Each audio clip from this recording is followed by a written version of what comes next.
علم لنا إلا ما علمتنا إنك أنت العليم الحكيم. اللهم تب علينا إنك أنت التواب الرحيم. سبحانك لا نحصي ثناء عليك أنت كما أثنيت على نفسك. أنت المقدم وأنت المؤخر وأنت على كل شيء قدير.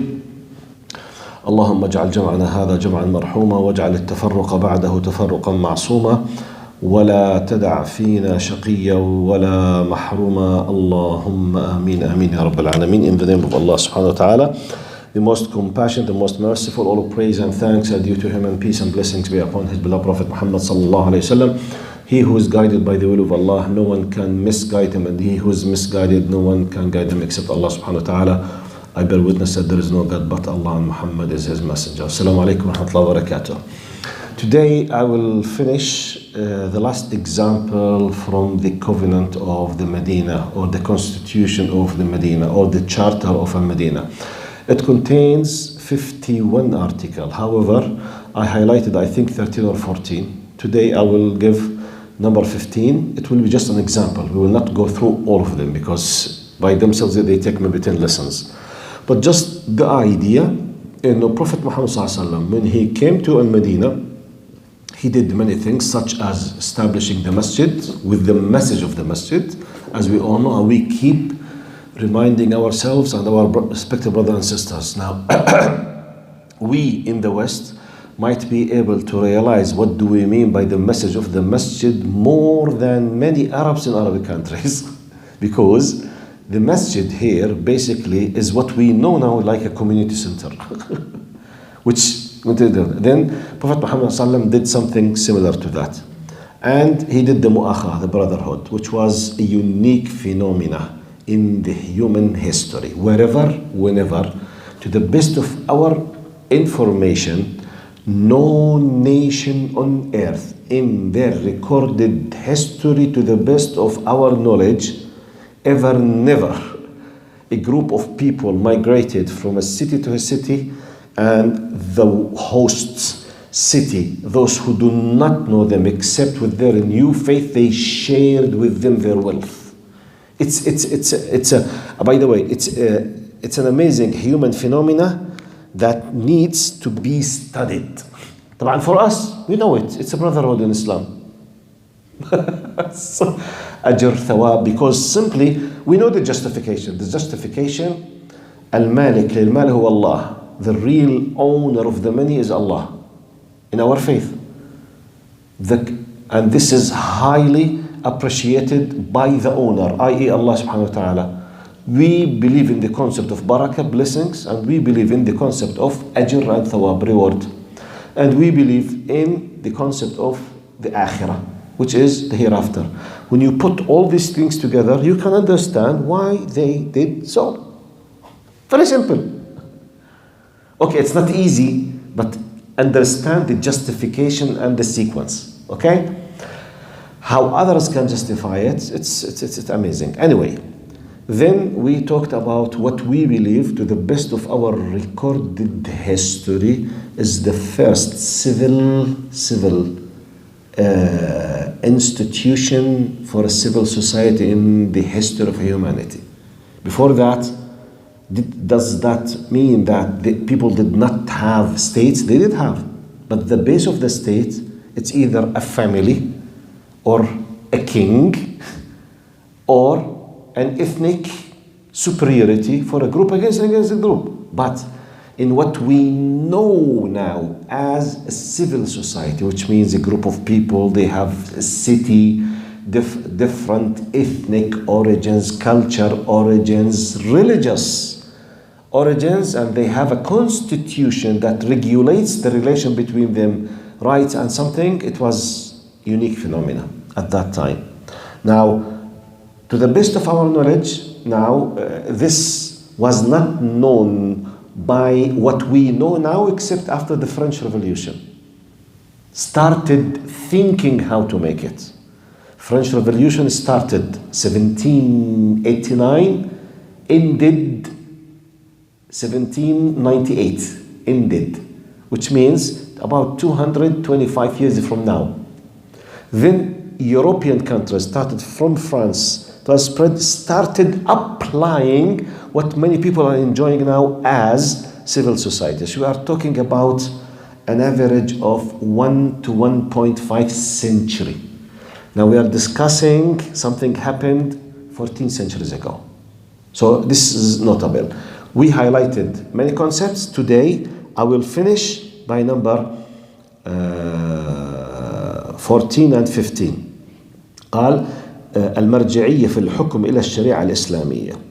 The reference point when you have any kind of dispute goes to Islamic Sharia law. So we have 2 points in this here in the constitution itself. قال وإنكم مهما اختلفتم فيه من شيء فإن مرده إلى الله عز وجل وإلى محمد. Whatever, we knew last time we have, for example, the dhimmi people. Dhimmi means you have their right, you are protected, you do your own things in your own areas. Once we have a dispute in something, we have what we call the general big reference now. It's Allah and Muhammad sallallahu alaihi wasallam. قال وإنه ما كان بين أهل هذه الصحيفة من حدث أو اشتجار يخاف فساده فإن مرده إلى الله وإلى محمد رسول الله وإن الله على أتقى ما في هذه الصحيفة أبر. Which means as long as with the general previous rules everything goes well, no problem. If there is a serious dispute that people in the Medina, they have afraid من الفساد, a corruption will happen, a serious problem will happen. Okay, what's the reference point? قال الله قال الرسول. Some people they say, but wait, what does this mean? Does this mean if there's a problem between Jews and Muslims, so the end result will be to Allah? Yes. What's the problem? At the end, when the dispute happens, there's a reference of a constitution or what we call now the law. Now, for example, you have a secular law. If I have a dispute with someone else, do they care about my Islamic reference? I'll give you a simple example. You are a Muslim, your wife is a Muslimah. You had a dispute with your wife. She went to the court and she started filing a case against you that she wants divorce. What will happen and what is the law that will be enforced against you? Islamic law? What will happen? You have dispute now. If we don't have dispute, you and your wife go and whatever you want to do between yourself. You want to marry, to divorce, no one will interfere. Type there a dispute. She went to the court. What will happen to you? What will be enforced against you? Secular Canadian law. Any dispute about that? But at the end there is a reference. This is a constitution. So, and we are in one of the most civilized countries now. So, just if some people, but how come? Yes, when we have reference, it is an Islamic state. Nuqta, period. When you have, now you have your own space. Like now, for example, now. I will give you simple example because we need to understand this. Now we are living in a masjid. Imagine we have a dispute and something had to do with Islamic madhahib. For example, Sheikh Abdul Aziz, let's imagine he did his studies at Al-Azhar and he's following Al-Shafi'i, for example. And he insists to say Bismillah ar-Rahman ar-Rahim loudly when he recites the Salah. Let's imagine that the majority of you are Maliki or Hanafi. You are against this, for whatever reason. We have dispute now. Is there any room for Canadian law to interfere now? No. It's an internal problem. We might have some kind of dispute. Some people will be angry. Some people, they hate it. Some people, they like it. Whatever. This is internal, let's say, way of understanding. For whatever reason. For example, maybe we can ask Sheikh Nash'at to come. Maybe they will ask me to be a hakam. Maybe we can discuss it inside it. Dispute, yes. Fine. Imagine that we decided, for example, to do like a nasheed or a mawlid. Is it something agreed upon between Muslims? No. We have disputes about this. Is it bid'ah or not bid'ah? Regardless.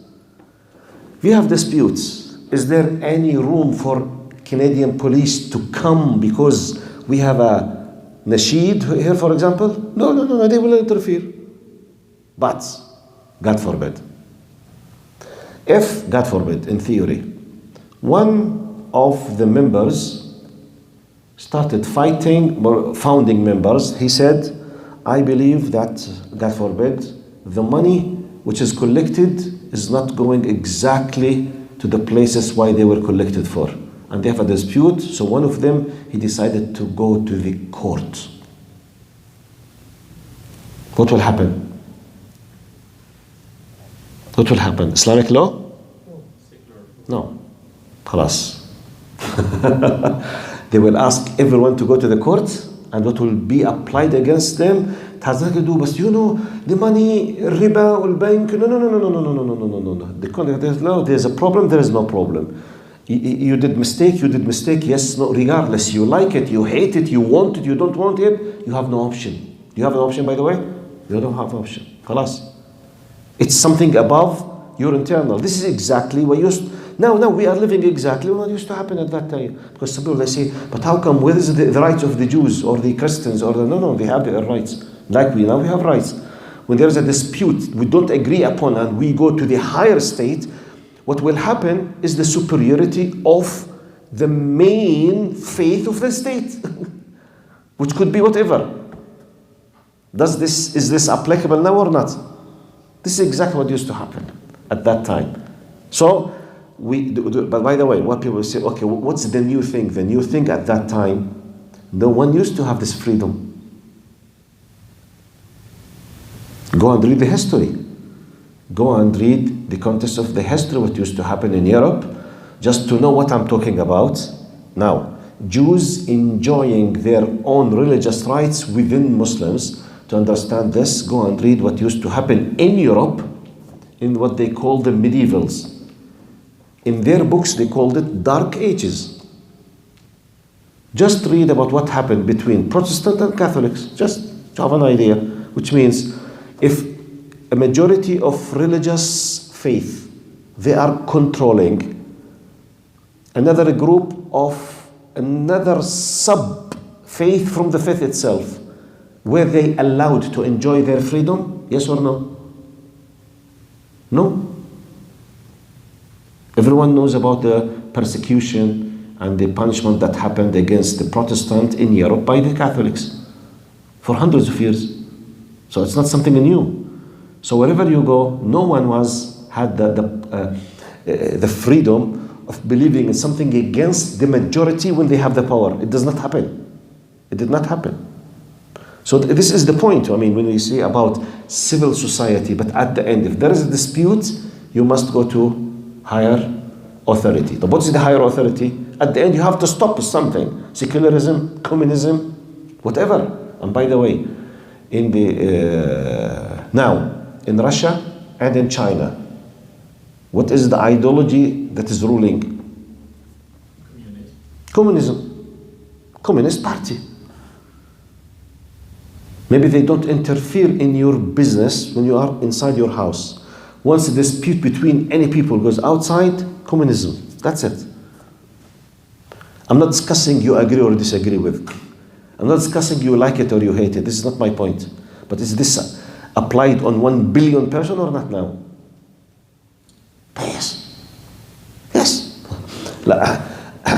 So one of the, just to understand this concept, I need to share this story with you. This could give you, and because my biggest point is fixing possible misconceptions. Especially we are living as a minority with a majority. So these questions comes always. I remember myself, I was teaching, I'm a university associate professor, and I teach some courses in English and Arabic in my university back in Jordan. So one of the courses, which is elective course, and it's open for all students to register. It's called Islamic culture. So I remember myself, I think in 2003, 20 years exactly, I was giving this course, and inside the course, because it was in English, so I used to have a lot of non-Arabs and non-Muslims, especially those who come to my university to attend Arabic classes, cultural classes, some kind of exchange, academic, something diplomatic, difference. So he used to come to this course. So I remember it happened with me more than one course. The majority of those who used to attend from non-Arabs and non-Muslims, they were American students from different, field of specialization. So I remember once a very hot discussion between, I think, about 10 American students. One of them, I remember him, he was very frank with me. I was discussing the same style that you know, talking about the definition of Islam, how we Muslims believe that we are such and such, we believe that. So then he raised up his hand, he said, hey doctor, please, why it's the case that you Muslims are always troublemakers? This is how he said it, literally. I said, what do you mean by troublemakers? I said, look, he himself was a Christian, as I remember. He said, we Christians, we live in different countries like you, but we don't have problems with our governments. This is his wording. While you can see, wherever you go, wherever Muslims are active, always they have troubles with their governments. You got my point? This is how which is true. Now he said, wherever you go, always clashes, Muslims with their rulers, Muslims with their government, Muslims with their regimes, always boom, boom, boom. Said, excuse me, but it seems there's something in your religion. Then subhanallah, sometimes I did not blame him because this is how he came. I said, okay, if you want really to understand, I said, are you ready to have a intellectual debate? He said, yes. Okay, I said, now, I think there is a big mistake in your departure point in understanding. He said, why? I said, you are putting me in a very difficult situation when you compare my religion with your religion. So what do you mean? I said, it's not my problem if your religion is not comparable with my religion. That's why I said, you as a Christian, you have your own context. The development of whatever of your religion, you faced a problem in what you call dark ages, and you call secularism, and you call French Revolution. You, in your context, decided to change the relation, the nature of your religion into XYZ, where your religion, it was minimized to interfere just in what now you call what? Spirituality, worship, rituals, Sunday service, and in general you don't interfere in anything else, and you were forced to that by the secular power. This is your context.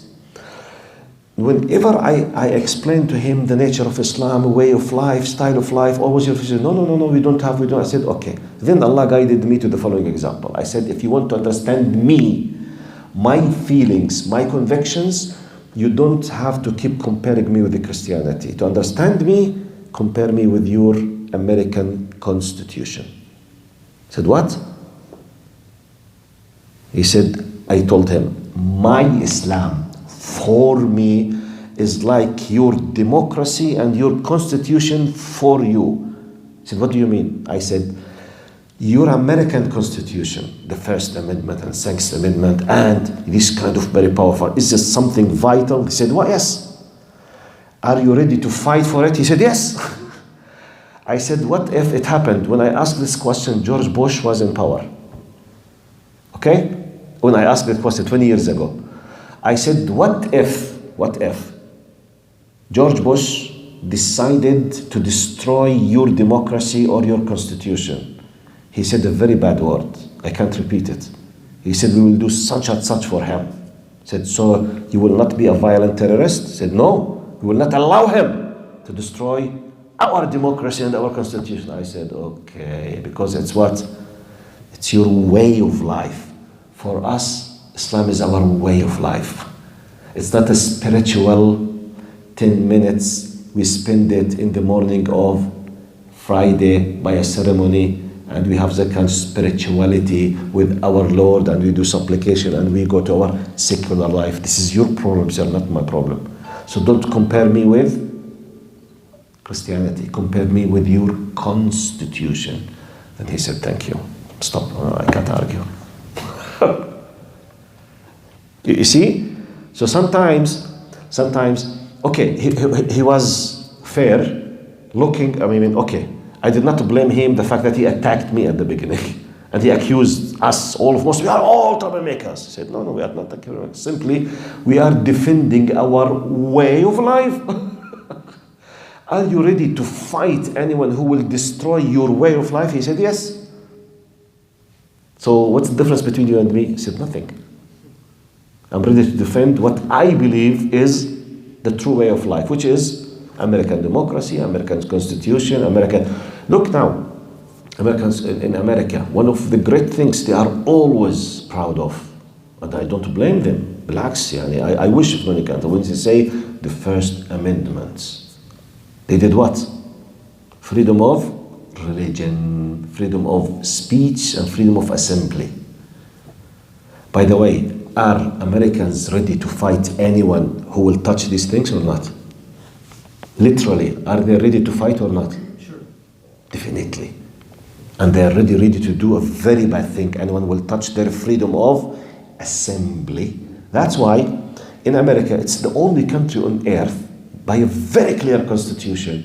No one has the right to speak with you if you are gathering. And if you can watch on the YouTube,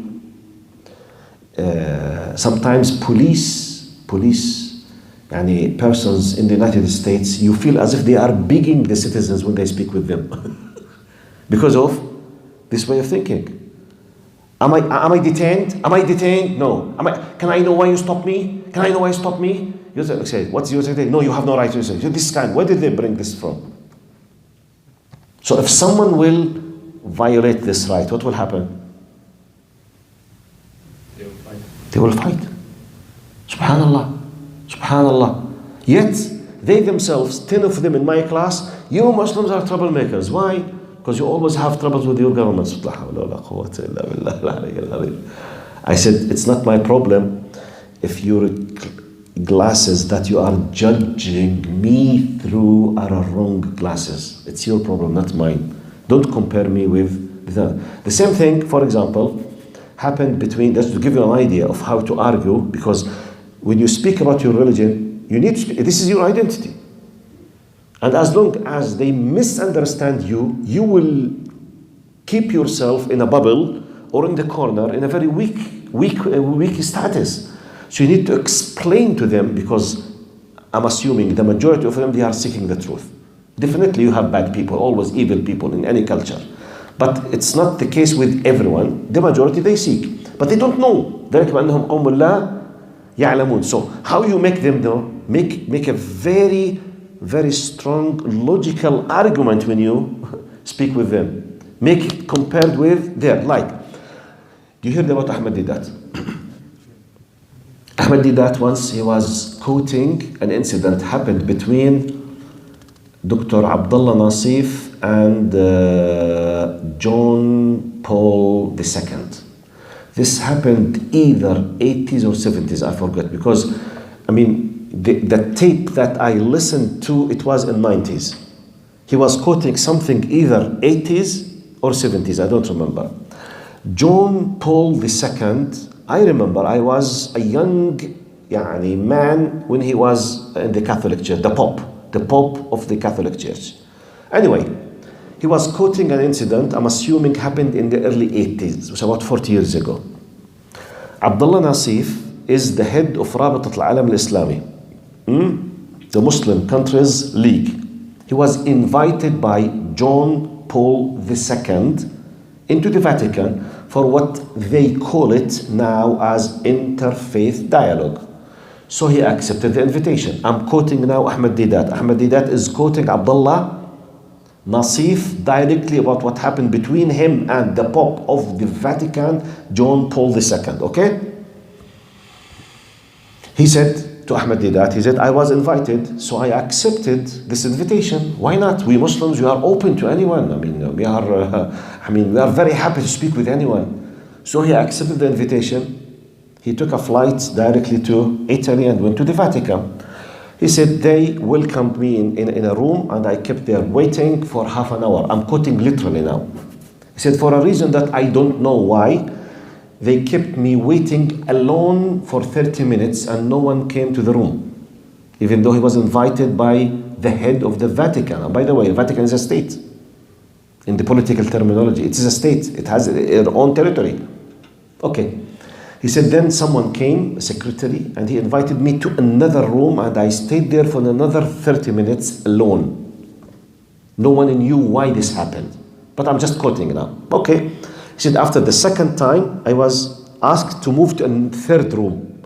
When I went to there, Pope John Paul II, I believe, he came and without even apologizing for why they kept me full hour waiting, or without saying you are welcome, or without greeting with any type of greetings. The first question he started saying, believe it or not, I'm quoting now, he immediately said, why you do not allow us to build churches in Saudi Arabia? Because Abdullah Nasir is from Saudi Arabia, and the League of Muslim countries, it's in Jeddah. So basically he was addressing him as what? As a Saudi Muslim. Yes, immediately he said, why you don't allow us to build churches in Saudi Arabia? Now, try to picture this possibility. Imagine it, you are in his place, bearing in your mind that we Muslims all are enjoying having masajid in the West.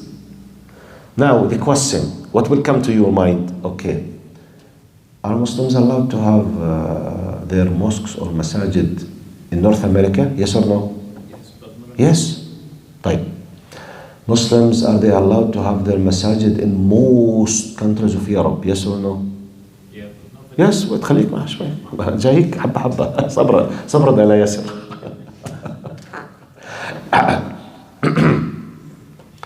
Yes. So what could come to your mind as first of all is what? Oh yes, they are allowing us to have our masajid. But look how tough, rude, and bad we are because we don't what? Allow them to have their what? Their churches. But subhanallah, Abdullah Nasif, he was very clever. He immediately said, no problem, do you allow us to have our masajid inside the Vatican? Compare the alike with the alike. Don't compare a religious state with a secular state. Compare a religious with a religious. What is the religious state in Europe? Vatican. Question. Does the Vatican allow Muslims to have a masjid inside the Vatican? Yes or no? No. Close the file. Do you want to proceed? Yalla, we are ready. For sometimes, the question, the word of question, ooh, yes, he came to me. Yeah, you Muslims are troublemakers. شو troublemakers? I'm just defending my existence. I'm just defending my identity. I've been attacked by the regimes in my country. What are you talking about troublemakers? Because religious people look, we Christians are not having troubles. This is your problem, not mine. Because your religion is not your style of life. My religion is my way of life. So it's not my problem, it's your problem. Allah يسهل عليك. It's not my problem. So compare me with the alike. What is the similarity with me? Your constitution or your democracy or your human rights, whatever. Okay?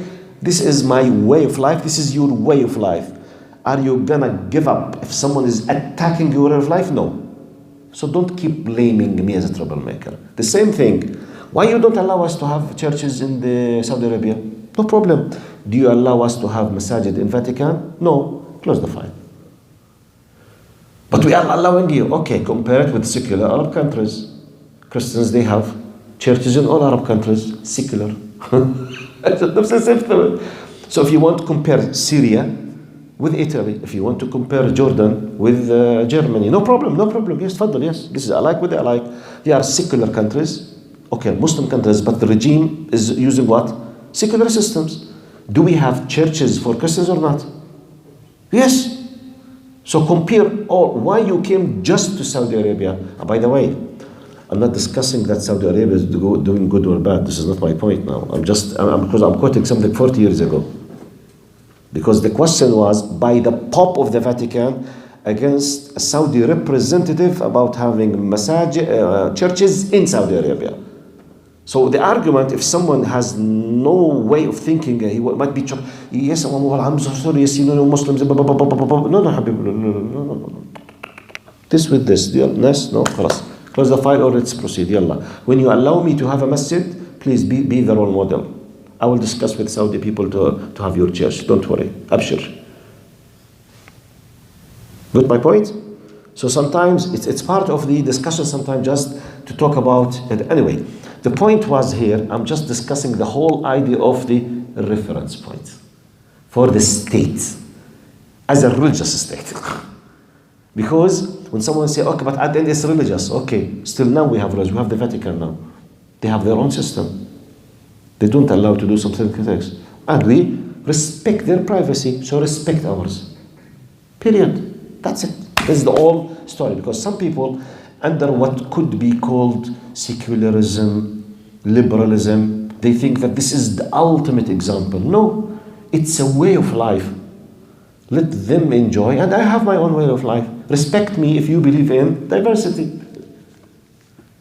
True or false? Okay? And by the way, this is something should be very clear when you speak with when you educate your kids. Anyway, I will move today. خلاص. By this point, I have finished 15 points out of 51 points from the Medina Charter. Examples, just examples. You can go and read them by your own. Now we will move to a new points. Some of the things that Prophet Muhammad ﷺ, we are still at the very beginning of the Medina era. We are the first phase after the existence in Al-Madinah Al-Munawwara and the immigration. We spoke about Ukhuwa, Mu'akha, Brotherhood, Masjid, Medina Charter. Now, some of the writers, they highlighted the beautiful points about what happened at Al-Madinah, just to broaden our understanding. Now, there is a riwayah, it was narrated by Imam Muslim about Siyam Ashura, which is fasting the day of Ashura. We have a very significant message, has to do with the interfaith dialogue and relations with others, and our faith, and how do we view other prophets and messengers. What is the relation? You need to understand this. قال ابن عباس, the narrator is Ibn Abbas, he said أن رسول الله صلى الله عليه وسلم قدم المدينة فوجد اليهود صياما يوم عاشوراء. When he came to Medina, after a certain while, he noticed that the Jews inside the Medina, they used to fast on the day of Ashura. The day of Ashura, which is, the 9th of Dhul Hijjah, which is one day before اللهم صل على سيدنا محمد سوري استغفر الله العظيم خربط بين يوم عرفة و 10 من محرم الله يجزيك الخير خربطت بين وقفة عرفة ويوم عيد الأضحى آسف next the day of which is 10 Muharram, the 10th of Muharram, which is the Hijri, the moon calendar, they used to fast it. Then he asked, why do you fast? He asked Muhammad صلى الله عليه وسلم قال لهم رسول الله ما هذا اليوم الذي تصومونه? What is this day? Why do you fast? قالوا هذا يوم عظيم أنجى الله فيه موسى وقومه وغرق فرعون وقومه أو وغرق فرعون وقومه. This is a great day for us. It is the day when Allah subhanahu wa ta'ala saved Musa and his people, which means the Jews, and he destroyed Pharaoh and his people. When the sea, it was split into two big, قال فكان كل فرق كالطود العظيم, like the giant mountain of water, and then Allah subhanahu wa ta'ala destroyed them. تفضلوا أهلا وسهلا حياكم الله. قال هذا يوم عظيم أنجى الله فيه موسى وقومه وغرق فرعون وقومه فصامه موسى شكرا فنحن نصومه.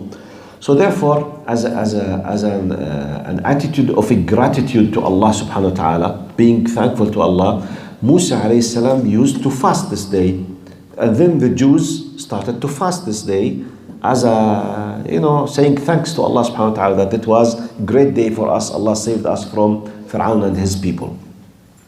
فقال رسول الله صلى الله عليه وسلم فنحن أحق وأولى بموسى منكم فصامه رسول الله صلى الله عليه وسلم وأمر بصيامه. Look now, he said, Prophet Muhammad صلى الله عليه وسلم immediately he said نحن أحق بموسى. He said we are closer, near, we are more in charge to be thankful because of this for Musa alayhi salam. He started or commanded to fast. Okay, good. From one angle you can take this, why we Muslims started to fast the day of Ashura? Simply because Prophet Muhammad sallallahu alaihi wasallam commanded. This simple answer. Why Prophet Muhammad sallallahu alaihi wasallam commanded? He commanded to do an act of thankful to Allah subhanahu wa ta'ala. Why? He discovered that Prophet Muhammad's Jews at Al-Madinah, they used to do it as a sign of gratitude and thankfulness to Allah because it's the day when Musa alayhi salam, then he said, we are closer to him and we should do this. So here I will point a very important point in the context of our relation with others. But before I say this, let me give you another narration. It was narrated as well by Imam Muslim as well. It has to do with Musa alayhi salam. So I will combine the two narrations, the two incidents, two different incidents. Then I will highlight something has to do with we Muslims, how do we view other prophets and messengers, and what is our relation in the faith, especially because they always speak about the Abrahamic religions and interfaith religions. The other narration, it's a sound one. Prophet Muhammad, the narrator Abu Hurairah, he says, قال استب رجلان رجل من اليهود ورجل من المسلمين. Two citizens of Al-Madinah, one is a Muslim, one is a Jew, they had a quarrel, a fight, and they said, they swear at each other. They said very bad words against themselves. So they attacked each other with swearing words. Both of them. They were very angry. A Jew and a Muslim. فقال المسلم والذي اصطفى محمدا صلى الله عليه وسلم على العالمين. While they were fighting verbally,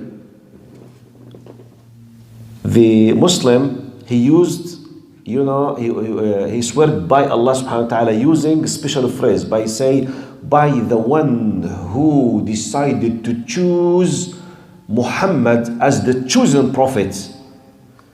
What did the Jew said? قال اليهودي والذي اصطفى موسى عليه السلام على العالمين. So they are swearing by Allah, but one of them is the using by the one, like when we say وَرَبِّ Muhammad, وَرَبِّ Ibrahim, by the Lord of Muhammad, by the Lord of Ibrahim. So the Muslims say by the Lord who made Muhammad the chosen. Then the Jew said by the Lord who made Musa the chosen. So this is how it developed, this kind of verbal fight. قال فرفع المسلم يده عند ذلك فلطم وجه اليهودي. The Muslim became very angry and he, gave a very strong slap to the face of the Jew. Now فذهب اليهودي إلى رسول الله فأخبره. So the Jew went to Prophet Muhammad صلى الله عليه وسلم and he complained against, because he violently, they were just talking, but they were very angry. You say, by the Lord of Musa, by the Lord of Muhammad, by the Lord, he gave him like this. So the Jew went to the judge, sallallahu alaihi wasallam. By the way, if this Jewish does not know that there is full protection for him, do you think he will go to Muhammad sallallahu alaihi wasallam? He knows that he will take his right. So he went to complain. Now, قال فأخبره بما كان من أمره وأمر المسلم. Now, look how Prophet Muhammad ﷺ blamed the Muslim. What was the wording here? قال لا تخيروني على موسى. Don't give me a higher status than موسى عليه السلام. قال فإن الناس يصعقون فأكون أول من يفيق فإذا موسى باطش بجانب العرش فلا أدري أكان في من صعق فأفاق قبلي أم من كان ممن استثنى الله. It's amazing. It's a hadith sahih. He said, don't look at me as something superior against Musa alayhi salam. He was praising Musa alayhi salam now, looking in a very high status. He said, one of the things you need to know about Musa alayhi salam, that when the end of time, you know, we believe in the end of time, everyone will be, the horn, the saqa, everyone will die. Then Allah subhanahu wa ta'ala will resurrect every human being. Prophet Muhammad said, I am the first one who will be able to wake up in the day of judgment after everyone is dead. I will be the first.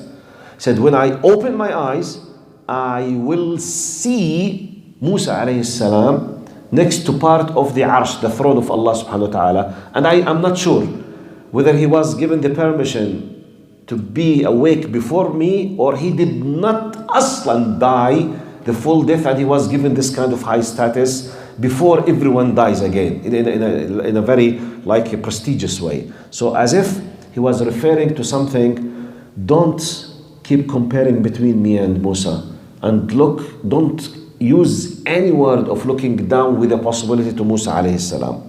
So we did not know what was the final verdict, was he punished or not, at least in this hadith. But the idea, he was blaming the Muslim, لا تخيروني على موسى عليه السلام. This is one of the two incidents has to do with the relation between Muslims and Jews. And it happened in specific about Musa alayhi salam in specific. One of them, the fact that Allah saved Musa and his people from Pharaoh. The other one, a Muslim and a Jew, they were trying always to look now, my prophet is better, your prophet is better, my prophet is better. They say, لا تخيروني على موسى. Okay, this is the narration, the quotation. What could be the lesson? One of the great things you need to be proud of as a Muslim, compared especially with what we call heavenly religions, or Abrahamic religions, as they call it, okay? Now, or monotheistic religions. You know, this is terminology. الأديان التوحيدية, الأديان السماوية, الأديان الإبراهيمية. The point, Jews, Christians, and Muslims. We have something in common, yes. Very strong, to a degree that Allah subhanahu wa ta'ala, the only group of people on earth that we are allowed to eat their slaughtered meat are just Jews and Muslims. Do you know this? When they are true religious, I'm not talking about liberal or atheist or agnostics. Now, when a real Jewish person slaughters an animal, you as a Muslim are allowed to eat from this meat. Unlike any other, the same thing is Christian. Okay? Type. And the only woman outside the circle of Muslims that a Muslim male is allowed to get married is the Jewish female and the Christian female, exclusively. Apart from this, it's completely haram, and actually your marriage contract is not valid, as if you have not married aslan, even if you did the contract. This is a religious issue. So, do they have a special status? Yes. Who decided this? We? No, Allah subhanahu wa ta'ala. وَطَعَامُ الَّذِينَ أُوتُوا الْكِتَابَ حِلٌّ لَكُمْ. Especially the slaughtered meat. Now, what does this mean? This means you need to be proud when someone asks you about yourself. What do you believe? How do you view others? Because, you know, mainstream media in different areas on earth, they always try to damage the image of Muslims, as if they are what? Exclusively they are against everyone, they are just proud of themselves, they look superior to others, they don't accept, they are violent, they are such and such. You know, the media, so many people when they speak with you, many of them they don't know. And by the way, some of the writers, some of the authors, some of the websites, some of the media channels, they keep brainwash the non-Muslims that we hate them, we don't respect them, we look down at them for many reasons, many political agendas. In reality, who's respecting others more? In my religion, if I don't believe in Musa alayhi salam and Isa alayhi salam, I'm considered what? Kafir, a non-believer. Yani can you imagine that when you present yourself to this non-Muslim who's coming to attack you and say, look, in my religion, if I don't believe in Isa alayhi salam and in Musa, I'm a non-believer. It's not just believe, and respect as well. Yani, if you make a joke against Jesus Christ or Moses, Isa and Musa alayhim salam, a joke for the sake of fun, do you know what is the hukum, the regulation? Kafir. You will be a non-believer. You will leave Islam if you make a joke. Jesus Isa alayhi salam came, and once he said to his disciples, you became a kafir. You left Islam. What? طيب, is there any regulation in Judaism and Christianity if someone made a joke against Muhammad, he will become a kafir in their religion? Do you think so? No. You need to know how to present yourself. By the way, it's not up to me. If it's up to me, maybe I will choose something similar to that.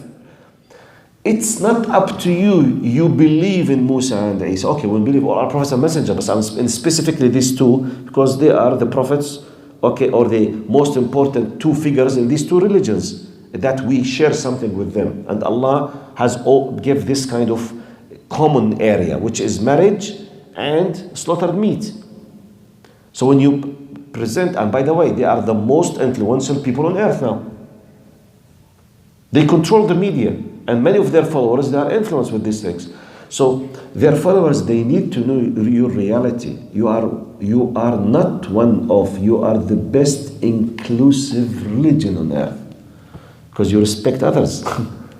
Actually, you just respect them, you believe in them, and you will not be a believer in your religion if you don't believe in them and you don't respect them.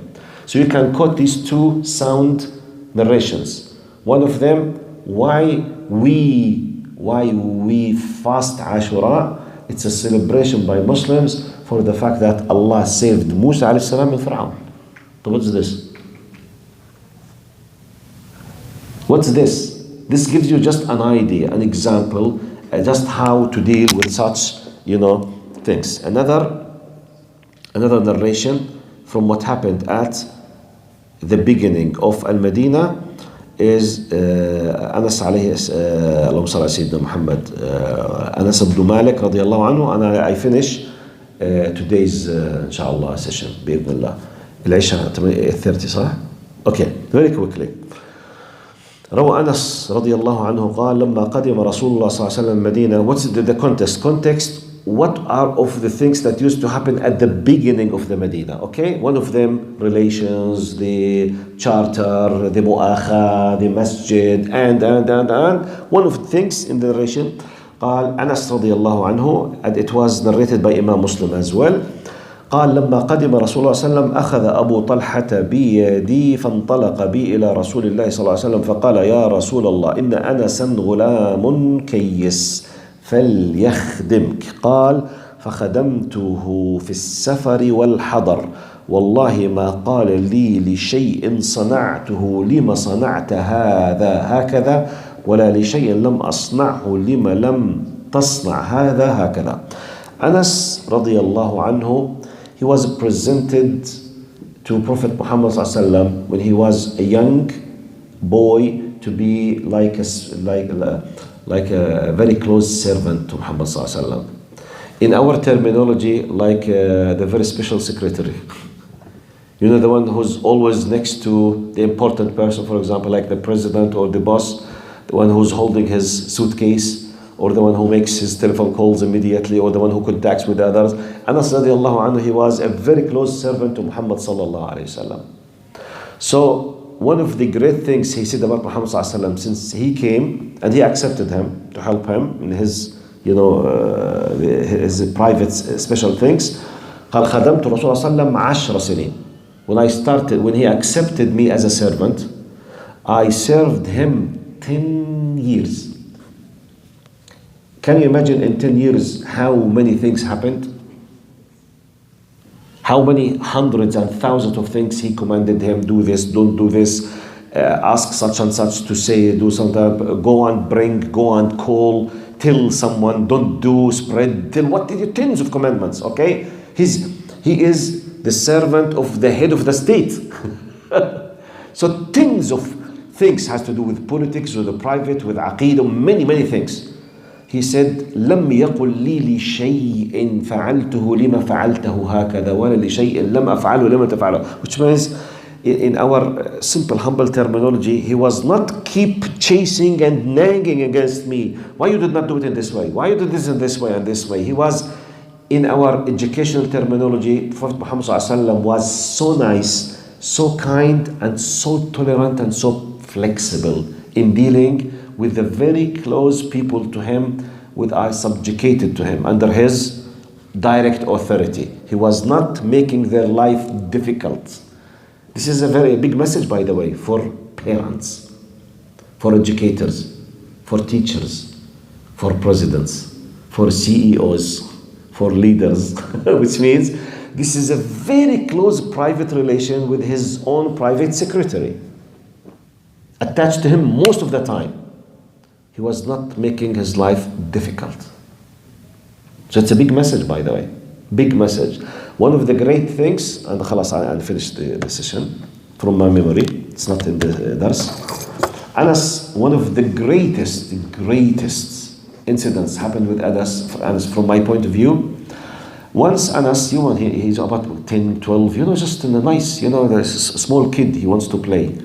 He says, بعثني رسول الله صلى الله عليه وسلم يوما لحاجة في الوقت الذي كان يقيل فيه. You know the قيلولة?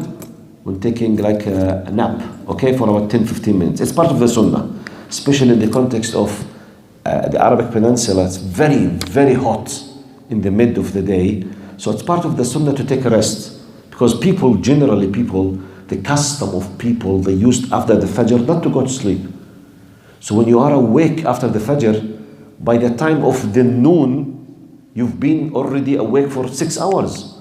And it's very hot. It's part of the sunnah to take what? Qaylula. It's a 10-15 minutes nap. It's part of the sunnah.